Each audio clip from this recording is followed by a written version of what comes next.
Hello guys, ഇന്ന് നമ്മൾ നോക്കാൻ പോകുന്നത് നമ്മുടെ പ്രഗ്നൻസി ടൈമിലെ ഫസ്റ്റ് അൾട്രാസൗണ്ട് എപ്പോഴാണ് ചെയ്യേണ്ടത്, അതുപോലെ തന്നെ എന്തുകൊണ്ടാണ് ഡോക്ടർ ഫസ്റ്റ് അൾട്രാസൗണ്ട് ഒരു 6 വീക്സിലൊക്കെ ചെയ്താൽ മതി എന്ന് പറയുന്നത് എന്തുകൊണ്ടാണ്. ഈ 2 പോയിൻറ്റ്സാണ് നമ്മളിവിടെ ഡിസ്കസ് ചെയ്യുന്നത്.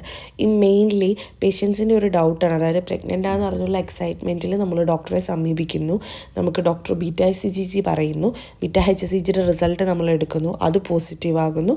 സ്റ്റിൽ നമ്മളോട് ഡോക്ടർ പറയുകയാണ് നിങ്ങളൊരു 2 ആഴ്ച കഴിഞ്ഞിട്ട് അല്ലെങ്കിൽ ഒരാഴ്ച കഴിഞ്ഞിട്ട് നിങ്ങളുടെ സ്കാൻ എടുത്താൽ മതി. അപ്പോൾ പേഷ്യൻസിനുള്ള ഡൗട്ടാണ്, ഞാൻ ഇത്രയും കൺഫർമേഷൻസ് കൊടുത്തിട്ടും ഡോക്ടർ എന്തായിരിക്കും എൻ്റെ പ്രഗ്നൻസിക്ക് ഈ സ്കാനിങ്ങിന് ഇത്രയും ടൈം പറഞ്ഞത്, എന്തുകൊണ്ടാണ് ഡോക്ടർ അപ്പോൾ സ്കാൻ ചെയ്ത് നോക്കാഞ്ഞത്? അതിൻ്റെ റീസണാണ് ഞാൻ ഫസ്റ്റ് നിങ്ങൾക്ക് പറഞ്ഞു തരുന്നത്.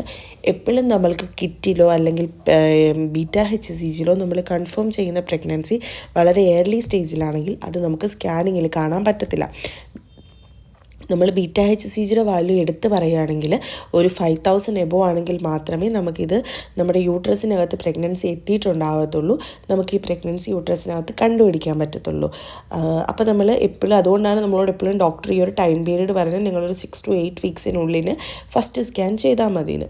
അതുപോലെ തന്നെ ഈ ഫസ്റ്റ് സ്കാൻ എന്തിനാണ് നമ്മൾ ചെയ്യുന്നതെന്ന് ചോദിച്ചിട്ടുണ്ടെങ്കിൽ, നമ്മുടെ പ്രഗ്നൻസി യൂട്രസിനകത്ത് തന്നെയാണോ വന്ന് ഫോം ആയിരിക്കുന്നത്, അതോ പ്രഗ്നൻസി ഫിലോപ്പിയൻ ട്യൂബിൽ സ്റ്റക്കായി നമുക്ക് എക്ടോപിക് പ്രഗ്നൻസി ആണോ വന്നിരിക്കുന്നത്, അതോ നമുക്ക് മുന്തിരിക്കൊല പ്രഗ്നൻസി ആണോ, ഇങ്ങനത്തെ കാര്യങ്ങളൊക്കെ ചെക്ക് ചെയ്യാൻ വേണ്ടിയാണ് നമ്മൾ ഫസ്റ്റ് സ്കാനിങ് എടുക്കുന്നത്.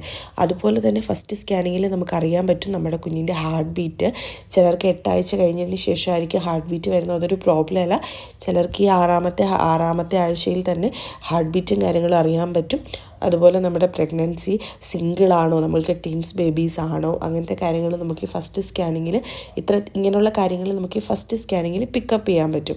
അതുപോലെ തന്നെ ചിലരുടെ സംശയമാണ്, ചിലരുടെ പീരിയഡ്സ് മാറി ഒരു 8 ആഴ്ചയൊക്കെ കഴിഞ്ഞിട്ടാണ് അവർക്ക് പ്രഗ്നൻസി കൺഫേം ചെയ്യുന്നുണ്ടെങ്കിൽ ഞാൻ ഈ ഒരു ടൈം പീരീഡിലുള്ള സ്കാൻ മിസ്സായി അതെന്തെങ്കിലും പ്രശ്നങ്ങൾ ഉണ്ടാകുമോ എന്ന് ചിലർക്ക് വരുന്നൊരു ഡൗട്ടാണ്. ഒരിക്കലും ഇല്ല. നമുക്ക് ഇപ്പം 8ാമത്തെ ആഴ്ച കഴിഞ്ഞിട്ടാണ് ഈ പ്രഗ്നൻസി നമ്മൾ സ്കാനിങ്ങിലൂടെ നോക്കുന്നെങ്കിൽ നമുക്ക് ഇതേ കാര്യങ്ങൾ തന്നെ അറിയാൻ പറ്റും, അതിൽ യാതൊരുവിധ പ്രോബ്ലംസും ഇല്ല. അതുപോലെ തന്നെ നമ്മൾ ഈ ഏർലി സ്റ്റേജിൽ ഈ ഫസ്റ്റ് സ്കാൻ എടുക്കുന്നതിൻ്റെ ഏറ്റവും വലിയൊരു പോയിൻ്റ്, അതായത് ഏറ്റവും വലിയൊരു നമുക്കൊരു നമ്മളെ ഹെൽപ്പ് ചെയ്യുന്നൊരു കാര്യം എന്ന് വെച്ചാൽ, ചിലരുടെ പീരിയഡ്സ് ഇറഗുലർ പീരിയഡ്സ് ആയിട്ടുള്ളവരുടെ കറക്റ്റ് അവരുടെ ഡെലിവറി ഡേറ്റ് എന്നാന്നും നമുക്ക് ഈ സ്കാനിങ്ങിൽ പിക്കപ്പ് ചെയ്യാൻ പറ്റും.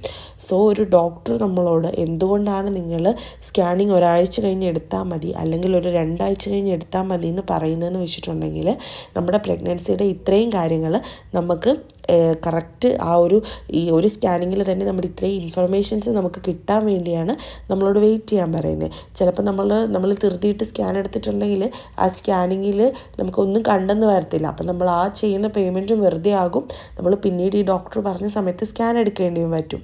സോ അതുകൊണ്ടൊരു ഡോക്ടർ നമ്മളോട് കുറേ ടൈം പീരീഡ് വെയിറ്റ് ചെയ്യാൻ പറഞ്ഞിട്ടുണ്ടെങ്കിൽ അത് നമ്മുടെ പ്രഗ്നൻസിക്ക് യാതൊരു കുഴപ്പമുള്ളത് കൊണ്ടല്ല, നമ്മുടെ പ്രഗ്നൻസിയൊക്കെ കൺഫേം ആണ്. പക്ഷെ നമുക്ക് അറിയേണ്ട ഡീറ്റെയിൽസ് എല്ലാം ഈ ഒരു സ്റ്റേജിലായിരിക്കും നമുക്ക് ആ സ്കാനിങ് റിപ്പോർട്ടിൽ നിന്ന് അറിയാൻ പറ്റുന്നത്. നമുക്ക് റിപ്പീറ്റഡ് സ്കാൻ ചെയ്യാതെ ഒരു സ്കാനിങ്ങിൽ തന്നെ നമുക്ക് വേണ്ട ഇൻഫർമേഷൻസ് എല്ലാം നമുക്ക് എടുക്കാൻ പറ്റും. അതുകൊണ്ടാണ് ഡോക്ടർ നമ്മളോട് സ്കാനിങ് ഒരാഴ്ച കഴിഞ്ഞ് അല്ലെങ്കിൽ 2 ആഴ്ച കഴിഞ്ഞ് എടുത്താൽ മതിയെന്ന് പറയുന്നത്. സോ ഇത് നമ്മൾ മനസ്സിൽ വയ്ക്കുക, ഡോക്ടർ പറയുന്നത് ഇതുകൊണ്ടാണ് നമ്മൾ മനസ്സിലാക്കുക. സോ ഇതാണ് നമ്മൾ ഇന്നത്തെ കണ്ടന്റിനെ പറ്റി സംസാരിച്ചത്. സോ എന്തുകൊണ്ടാണ് നിങ്ങൾക്ക് പ്രോപ്പറായിട്ട് മനസ്സിലായിട്ടുണ്ടെങ്കിൽ നിങ്ങൾ ചാനൽ സബ്സ്ക്രൈബ് ചെയ്യുക.